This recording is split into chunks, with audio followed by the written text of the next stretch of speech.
ఉన్నప్పుడు కావచ్చు, లేకపోతే అధికారంలోకి వచ్చిన తర్వాత మేము ఏం చేస్తామని చాలా గొప్ప గొప్ప మాటలు. మహిళలకి మర్యాద ఇవ్వాలా, మహిళలని ధైర్యంగా బయటికి తిరిగేలాగా మేము చేస్తాము, ఇట్లా చాలా మంది చాలా విధాలుగా మాటలు చెప్పడం జరిగింది. కానీ ఈరోజు ఆడపిల్లలు బయటికి తిరగాలంటే కూడా భయభ్రాంతులకు గురయ్యే రోజులు మళ్ళీ ఈ విధంగా వస్తాయని చూస్తామని కూడా, అది కూడా ముఖ్యంగా ఈ ప్రాంతంలో ఎప్పుడు కూడా అనుకోలేదు. ఒక ఉదాహరణ, గత కొన్ని రోజుల క్రితము ఆళ్లగడ్డలో ఒక మైనర్ బాలిక పైన ఒక వ్యక్తి మొలెస్టేషన్ చేయడం వల్ల అది నా దృష్టికి రావడం జరిగింది. ఆ తల్లిదండ్రులు నా దగ్గరకు వచ్చి, ఇది బయటికి రానికుండా చూడండి అమ్మా, నాకు న్యాయం జరగాల, కానీ ఇది మీడియాలో వస్తే ఆడపిల్ల ఇబ్బంది పడతాము అని చెప్పి నా దగ్గర చెప్పినప్పుడు, తప్పకుండా దీన్ని బయటికి రానివ్వకుండా ఈ దారుణానికి ఒడగొట్టిన వాళ్ళని తప్పకుండా శిక్ష పడేలాగా చేస్తామని మాట ఇవ్వడం జరిగింది. దానికి తగినట్టుగానే మేము చేయాల్సినవన్నీ కూడా చేశాము. చిన్న పిల్ల, ఆ అమ్మాయితో నేను మాట్లాడాను, 7 సంవత్సరాలు. ఆ అమ్మాయి మాట్లాడుతున్నప్పుడు చాలా భయపడుతూ ఇబ్బందికరంగా మాట్లాడడం జరిగింది. అవన్నీ కూడా నేను సీరియస్గా తీసుకొని డిఎస్పీ గారితో కావచ్చు, పోలీస్ డిపార్ట్మెంట్ వాళ్ళతో కావచ్చు, పై లెవెల్ అందరితో కూడా మాట్లాడి వాళ్ళని అరెస్ట్ చేయించి ఫోక్స్ యాక్ట్ పెట్టించి వాళ్ళని అరెస్ట్ చేయడమే కాకుండా ఇంతవరకు వాళ్ళకి బెయిల్ రాలేదు, వాళ్ళు ఇంకా రిమాండ్లో ఉండడం జరిగింది. ఇది జరిగి కూడా చాలా రోజులు అవుతుంది. దీన్ని ఒకవేళ రాజకీయం చేయాలనుకుంటే మేము దీనికి సంబంధించిన ముందే చెప్పిండొచ్చు, కానీ ఒక ఆడపిల్ల విషయం బయటికి రానికుండా ఉండాలని చెప్పిన ఉద్దేశంతో దాన్ని ఎప్పుడు కూడా బయట పెట్టలేదు. ఈరోజు నంద్యాలలో ఇప్పటికే దారుణాలు, పాపాలు ఎక్కువైపోయినాయి, వీళ్ళు చేసే అరాచకాలు ఎక్కువైపోయినాయి. నిన్నగాక మొన్న శిల్పా వెంచర్లో ఒక మైనర్ బాలికని వేధించి హత్య ప్రయత్నం చేసి మానభంగం చేశారు, ఆ అమ్మాయిని చంపేశారని చెప్పి నాకు ఒక ఫోన్ కాల్ రావడం జరిగింది. మొన్న రాత్రి వచ్చిన ఫోన్ కాల్, దాని తర్వాత మేము చాలా మంది దగ్గర నుంచి ఇన్ఫర్మేషన్ తీసుకోవడం కావచ్చు, దాని ఇన్వెస్టిగేషన్ మేము సపరేట్గా ఏం జరుగుతుంది, ఎందుకు జరిగింది, ఎలా జరిగింది అనేది కూడా కనుక్కోవడం జరిగింది. ఈరోజు ఆడపిల్లల మీద జరిగే ఈ దాడులని ప్రోత్సహిస్తూ కేసులు లేకుండా ఏ విధంగా తప్పుదావ పట్టియాలని చెప్పి చూసే ప్రతి ఒక్కరికి మేము హెచ్చరిస్తున్నాం. ఈరోజు మీరు ఏదో డబ్బులు ఇచ్చి మేనేజ్ చేసి కేసు మాఫీ చేద్దామని అనుకోవచ్చు. ఈరోజు మీరు చేతిలో మీ అధికారం ఉంది కాబట్టి మీరు చేసిన, రేపు పొద్దున మా ప్రభుత్వం వచ్చిన తర్వాత ఆ కేసులన్నీ మళ్ళీ రీఓపెన్ చేపించి రీఎంక్వైరీ పెట్టించి మీ అంతు చూస్తామని చెప్పి కూడా సందర్భంగా మీకు హెచ్చరిస్తున్నాం. నిన్నగాక మొన్న శిల్పా వెంచర్లో ఒక మైనర్ బాలిక పైన రేపు చేసి ఆ అమ్మాయిని చంపడం జరిగింది. ఇది నాకొచ్చిన సమాచారం. 19వ తారీఖు ఈ సంఘటన జరిగింది. మామూలుగా ఈ అమ్మాయి ఎందుకు చనిపోయిందని చెప్పి కనుక్కుంటే సూసైడ్ చేసుకుందని చెప్పి బయటికి చెప్పడం జరిగింది. ఆ సూసైడ్ చేసుకుంది అని చెప్పి ఆ అమ్మాయిని హాస్పిటల్కి తీసుకొచ్చినప్పుడు 2-3 లాయర్లు ఉన్నారు, ఎంఆర్పిఎస్ వాళ్ళు ఉన్నారు. ఎక్కడ కూడా గొంతుకి ఎక్కడ కూడా ఉరి వేసుకున్నట్టు ఎక్కడ కూడా మార్క్ ఎక్కడ కనిపించలేదు. మామూలుగా ఉరి వేసుకొని చనిపోతే నాలుక బయటికి రావడము, కళ్ళ నుంచి గుడ్లు బయటికి రావడము, ఇట్లా కొన్ని గమనిస్తాం. కానీ అవన్నీ కూడా ఏమీ జరగలేదు, దీన్ని సరిగ్గా చేయండి మీరు అని వీడియో కూడా తీయలేదని చెప్పి కూడా చెప్తున్నారు. అది మళ్ళీ వాస్తవాలు కనుక్కోవాలి. అవి కూడా ఎటువంటి వీడియో లేకుండా, ఎటువంటి ఆధారాలు సరిగ్గా సేకరించకుండా, మామూలుగా అయితే అక్కడ ఒక అమ్మాయి సూసైడ్ చేసుకుందా, ఎవరైనా సూసైడ్ చేసుకున్నారు అంటే చుట్టుపక్కల జ్యుడిషియల్లో ఉన్న విఆర్ఓ కావచ్చు, రెవెన్యూ డిపార్ట్మెంట్ వాళ్ళు కావచ్చు, ఒక వీడియోగ్రాఫర్ని, వీళ్ళందరినీ కూడా పెట్టుకొని బాడీని కిందికి దింపేటప్పుడు చూసినప్పుడు అవన్నీ కూడా వీడియో తీయాల్సిన అవసరం ఉంది. కానీ ఎటువంటివి చేయకుండా, ఎటువంటి సమాచారం రెవెన్యూ డిపార్ట్మెంట్ వాళ్ళకి ఇవ్వకుండా, పంచనామా కూడా అక్కడే కూర్చొని రాయాల, అటువంటివి కూడా ఏమి చేయకుండా సొంతంగా వీళ్ళ కొద్దీ వీళ్ళే రాశారు, వీళ్ళ కొద్దీ వీళ్ళ సంతకాలు పెట్టారనే సమాచారం మాకు రావడం జరిగింది. ఈ అమ్మాయి మాదిగ, ఎస్సీ మాదిగ. ఎంతమంది ఎస్సీలను ఇంకా మీరు బలి తీసుకుంటారు, ఎంతమంది ప్రజల్ని ఇంకా బలి తీసుకుంటారని చెప్పి కూడా ఈ సందర్భంగా మేము ప్రశ్నిస్తున్నాం. ఇంతవరకు ఎంతమంది చావులు నంద్యాలలో చూసినాం. ఈ 5 సంవత్సరాల్లో ఎంతమంది చనిపోయినారు. అబ్దుల్ సలాం దగ్గర నుంచి మొదలయ్యి ఎంతమంది వీడియోలు తీసి మా చావుకు వీళ్ళు కారణము అని చెప్పిన తర్వాత కూడా ఎంతమంది మీద యాక్షన్ తీసుకున్నారు. ప్రతి ఒక్క చావుకి శిల్ప కుటుంబానికి లింక్ అయి ఉంటుంది. కానీ ఎవరిని అరెస్ట్ చేయరు. డబ్బులు ఇచ్చి మాఫీలు చేస్తున్నారు, డబ్బులు ఇచ్చి కాంప్రమైజులు చేసుకుంటారు. చంపడము కాంప్రమైజ్, చంపడం కాంప్రమైజ్. ఈ కేసులన్నీ రేపొద్దున మేము వచ్చిన తర్వాత రీఎంక్వైరీ పెట్టించి తీరుతాము. మహిళల పైన సిగ్గుగా లేదు? మీరు మనుషుల కడుపుకు అన్నం తింటున్నారా, గడ్డి తింటున్నారా? ఒక ఆడపిల్లని రేప్ చేసి చంపితే కేసు బయటికి రాకుండా ఎట్లా ఉంది?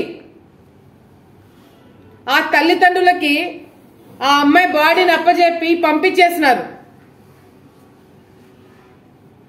తల్లిదండ్రులు ముందుకొచ్చి ఎందుకు కేసు పెట్టలేదండి? ఇప్పటికే అర్థమైపోయి ఉంటుంది సగం మందికి. మొన్నటికి మొన్న హరికృష్ణ అని చెప్పి ఒక వ్యక్తి వీడియో తీసి నా చావుకి ఫలానా కన్నమ్మ వైసీపీ ఎక్స్ కౌన్సిలర్ కారణమని చెప్పి నాకు 3 ఏళ్ల నుంచి జీతాలు రావట్లేదు ఉండమ్మా అని చెప్పినా కూడా వినకుండా నా మీద ఒత్తిడి పెట్టడం వల్ల నేను చనిపోతున్నాను వీడియో తీసినాడు. మున్సిపాలిటీలో అతను వర్కర్. మీ మీడియా వాళ్ళే కూడా చూశారు కదా. తల్లిదండ్రులు ఫస్ట్ టైం చెప్పినారు, తర్వాత మన వెంటే మాట ఎట్లా మార్చారో మీరు చూడలేదా? కాంప్రమైజ్, భయభ్రాంతులకు గురి చేస్తున్నారు. మీరు బయటికి వచ్చి ఎవరైనా మాట్లాడితే మీ సంగతి కూడా ఇదే అవుతుంది అని చెప్పి బెదిరించినారు. పాపం చిన్న కుటుంబాలు వాళ్ళు వెంటనే మాట మార్చినారు. అబ్దుల్ సలాము తను కూడా వీడియో తీసి చనిపోవడం జరిగింది. చిన్నబాబు ఆ అబ్బాయి తను కూడా వీడియో తీసి చనిపోవడం జరిగింది. ఎంత రౌడీజం, గూండాయిజం నంద్యాలలో ఈరోజు చూస్తున్నామంటే ఎక్కడా కూడా ప్రజల కోసము, ప్రజా సమస్యల కోసము ఎమ్మెల్యేలు, పోలీస్ డిపార్ట్మెంట్ పనిచేయట్లేదు. ఎవడైతే మాఫీ చేస్తాడో, కేసులు మాఫీ చేస్తారో, ఎవరైతే సెల్యూట్ కొట్టి తప్పుని ఒప్పు చేస్తారో వాళ్ళని తీసుకొచ్చి ఉద్యోగాలు పెడుతున్నారు. ఆలగడ్డలో కూడా వైసీపీ నాయకులు ప్రెజర్ పెట్టారు కేసు వాపస్ తీసుకోమని, కేసు ఉండకూడదని. కానీ ఆలగడ్డ పోలీసులు ఈ అమ్మాయి విషయంలో మాత్రము నేను వాళ్ళకు సెల్యూట్ కొడుతున్నా. ఫోక్స్ యాక్ట్ కింద వాళ్ళని లోపల పడేసినారు. వైసీపీ నాయకులు ఒత్తిడి పెట్టినా కూడా వినలేదు. ఎందుకంటే ఒక చిన్న పాప మీద ఆ విధంగా చేసినారు. ఇక్కడ ఏమైంది? ఎస్పీ గారు ఇక్కడే కూర్చున్నారు. ఎందుకు ఇన్ని దాడులు జరుగుతున్నాయి? ఎక్కడ ప్రశాంతంగా ఉన్నారు ప్రజలు? నిన్నటికి నిన్న చిన్నరాయుడు అనే వ్యక్తి, చంద్రాయుడు అనే వ్యక్తి 4 బాటిళ్లు దొరికినాయని చెప్పి పోలీసులు ఫోటో తీసి పేపర్లో వేసి ఏదో చాలా పెద్ద ఘనకార్యం చేసినట్టు ఆ 4 బాటిళ్లు కాదు, దాని వెనకల ఎన్ని లారీలు మద్యం పట్టుకున్నారనేది బయటికి రాలేదు. 4 బాటిళ్లు ముందు పెట్టినారు. ఈ వ్యక్తి ఎవరో కాదు, శిల్పా రవికి పర్సనల్ గన్మెన్ అంట, పర్సనల్ సెక్యూరిటీ. ఎమ్మెల్యేగా ఉన్న ప్రభుత్వము ఇచ్చిన సెక్యూరిటీ సరిపోదంట, సపరేట్ సెక్యూరిటీ పెట్టుకొని వాళ్ళతో ఈ విధంగా వ్యాపారాలు చేపిస్తున్నారు. 4 బాటిళ్లు రవి పక్కన తిరుగుతున్న ఈ వ్యక్తి 4 బాటిళ్లు పట్టుకుంటే కేసు రాస్తారా? ఎమ్మెల్యేకి సంబంధించిన ఒక వ్యక్తి, సెక్యూరిటీ వ్యక్తి పైన 4 బాటిళ్లు దొరికినాయని చెప్పి అరెస్ట్ చేస్తారంట. వెంటనే రిమాండ్కి వెంటనే స్టేషన్ బెయిల్ ఇచ్చేసారంట. బయటకు వచ్చేసాడంట. అదే అదే అదే మరి శిల్పా రవి ఫోన్ చేయలేదా? మా వాళ్ళని పట్టుకోవద్దు, కేసు రాయొద్దని పెట్టలేదా? దీని వెనకాల 4-5 లారీలు మద్యం ఉంది కాబట్టే 4 బాటిల్ ముందు పెట్టి చిన్న కేసు రాసి బయటికి పంపించినాడు. సిగ్గు శరం ఏమన్నా ఉందా అని చెప్పి అడుగుతున్నాం మిమ్మల్ని. మీకు ఆడపిల్లలు ఉన్నారు కదా.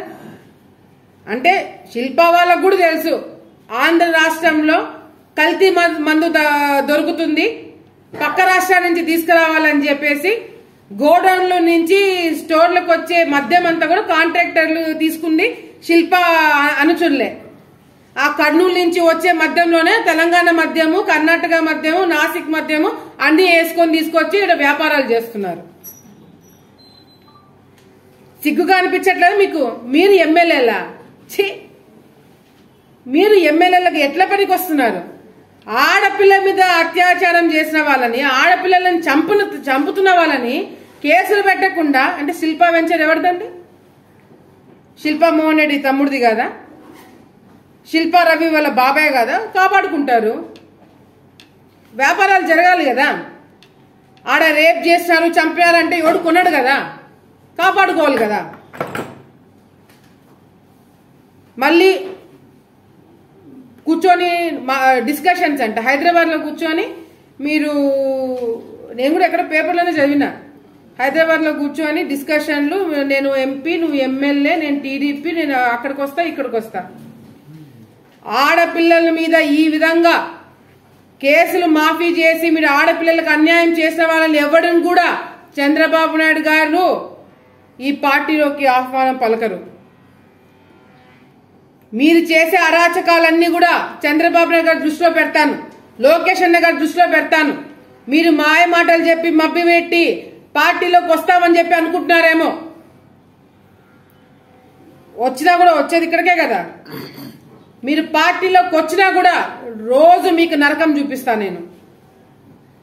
ఆడపిల్లల్ని ఈ విధంగా, మద్యం ఈ విధంగా 10 రూపాయలు 20 రూపాయలు వడ్డీలకు ఇచ్చి ప్రజల జీవితాలతో ఆడుకుంటున్నారు. ఏ విధంగా, ఏం ముఖం పెట్టుకొని మీరు టీడీపీలోకి వస్తారు? సిగ్గుగా లేదు మీకు? కడుపుకు అన్నం తింటున్నారా, గడ్డి తింటున్నారా మీరంతా, కుటుంబం అంతా? ఆడపిల్లల విషయంలో చేస్తారా రాజకీయాలు?